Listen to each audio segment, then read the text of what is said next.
I know it's been a minute since I've posted a video, but I've been busy finishing my record, and now it's done. Yay! First single comes out September 1st. There should be a link in the description below. I just want to walk you through this track that I've been working on. The next one I'm going to do from scratch, but this one, I just started working on it and then realized I had something that I liked and just kind of kept going. The first thing I've got some duplicate tracks, as you can see here, because I've got an A section and a B section that I've been playing with. The A section is the blue and the B section is the magenta. This yellow is just an add-on that I have. When I tap on the magenta, it won't turn on right away. So the first thing that I have in here is a drum kit, and let's see what that sounds like by itself. You hold down left right knob and shift and tap on the audition pad.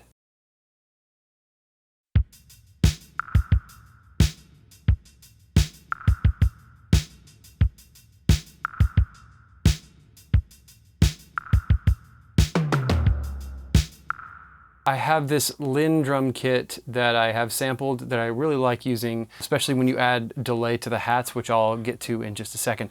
I actually made the drums for this B section first, which became the chorus section. And in those, I had the hats on every other beat, but in the B section, I wanted to change it up a little bit. So for this, I used Euclidian sequencing. I started with that. And the way to do that is you hold down the audition pad and then you push down on the up-down knob and turn it.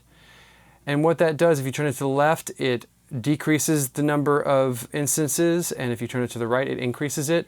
And basically, I'll undo that. Basically, the purpose of that is it takes the space in between each note and it tries to have it. It's a cool way to get started. And so I started there and it put the beats on the 1 and the 4 a couple of times. And so I just decided to move that over. And the way you do that is you hold down on the audition pad, push down on the left right knob and turn to the right. And it will slide everything to the right. Or if you turn to the left, it will slide everything to the left. And if we listen,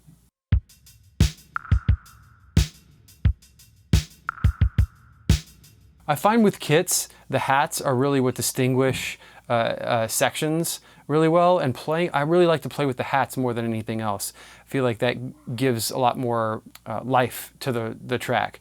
So the hats here, I have just a little bit of delay, and I have a pretty good amount of reverb as well. And then moving on, in this section, I have this sound. A lot of arpeggios going on.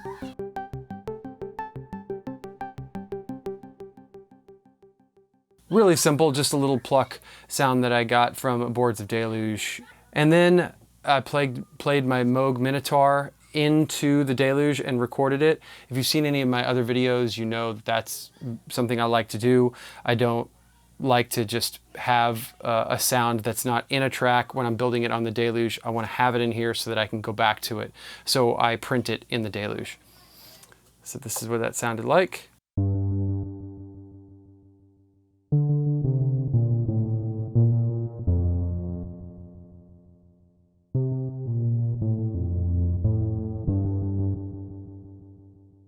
All right, and what I've got on there is quite a bit of slap delay, about as much as I can get before the thing starts feeding back. So if we take off the delay, you can hear how I played it too.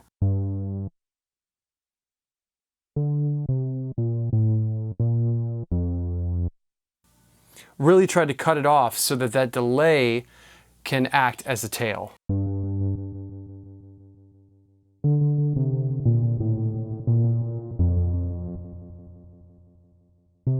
I also played it in a higher register than the B section to differentiate the two. Oh yes, and I do have this fourth track, which is basically just a duplicate of the track above it, but with a few extra minor changes.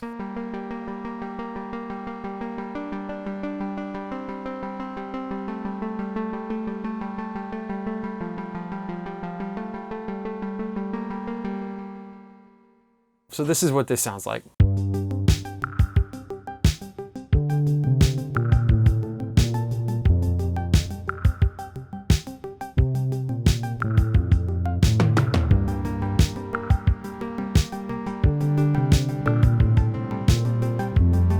So all together, just 4 tracks, and that's what we got. Pretty cool. Really simple. And then if we go to our B section here, I'll let you hear what this sounds like.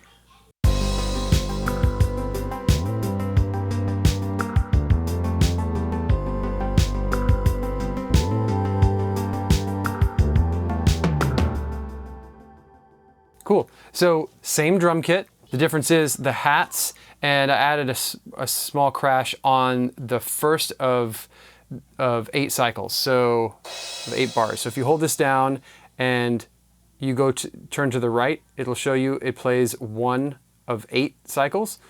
So, and you can change that. So it'll only play the first time, and then it'll play through 8 times, and then it'll play again. I did that on a couple of other instances too. On this clave, it's on the 4th iteration.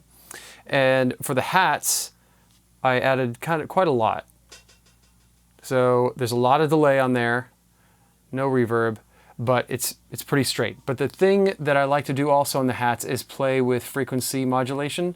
So if you tap on Audition and Frequency, you can see I've got some low frequency randomization happening using the LFO.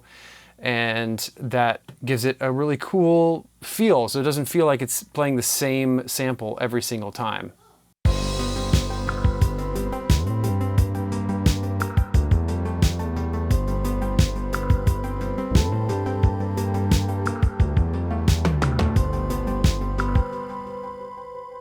Sounds really cool. I love that. And the next track, again, it's just a kind of a duplicate of what I had in the verse that I bring in halfway through.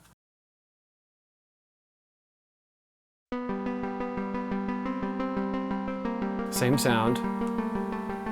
So that's going to tie it together a little bit. The next sound that I have is here. So slightly different chords.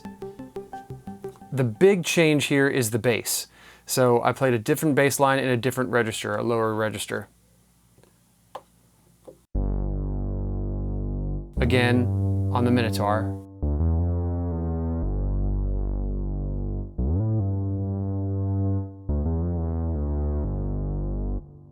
That's it. And then I've got a little lead sound. Again, this is from a Boards of Deluge sample pack. If you don't know about Boards of Deluge and you have a Deluge, you need to know about this guy. He's fantastic. I will put a link to the sound pack down beneath this video.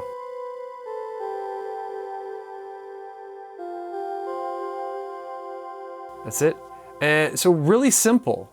I don't have a lot going on. I've got 1, 2, 3, 4, 5 tracks happening all together. That's the most that play simultaneously in this whole vibe, and I just absolutely love it. And the cool thing is that I love about the Deluge is that you can choose to pull things in and out just at a moment's notice. You don't have to go menu diving or anything like that. Yes, there are some. You have to kind of know the machine. And I've heard a lot of people say, if I walk away from it, I forget how to use it. And to an extent, yes, that's true. But with this new OLED display, it really makes it so much easier to find everything that you need right there. And honestly, if you can find your way around on the pads themselves, you don't have to menu dive very much unless you're going to change CV values and things like that, which even then is really not that hard. Boom, there's your CV right there. Shift and settings knob. It's just so powerful. I absolutely love the Deluge. It is the heart of everything that I do. Everything that I do usually runs into it and out of it. With my album that I just finished, about 6 of the 13 tracks were either started or the bulk of the work was done on the Deluge itself, and then I put it into my DAW. And it's just a great way to get started. And what I would recommend for anybody who has a machine like this, or any machine at all, is just to sit down every day for 5 minutes, every single day. And if you sit down for 5 minutes and feel like, you know what, I don't want to do this, then get up and leave, walk away. But it's that initial 5 minutes where you get a chance to shut your brain off from everything else in the world and try to make something that is just amazing. And with the Deluge, it's easy to get up and running fast and to make something super fast. You might not like it, at first, but it can always turn into something really cool. This was an idea that I had about a month ago and just decided to come back to it. I refound it going through my old songs, and I'm so glad I did. That's it, guys. Thanks for watching. Hope you enjoyed it. Hope you got inspired. Go make some music.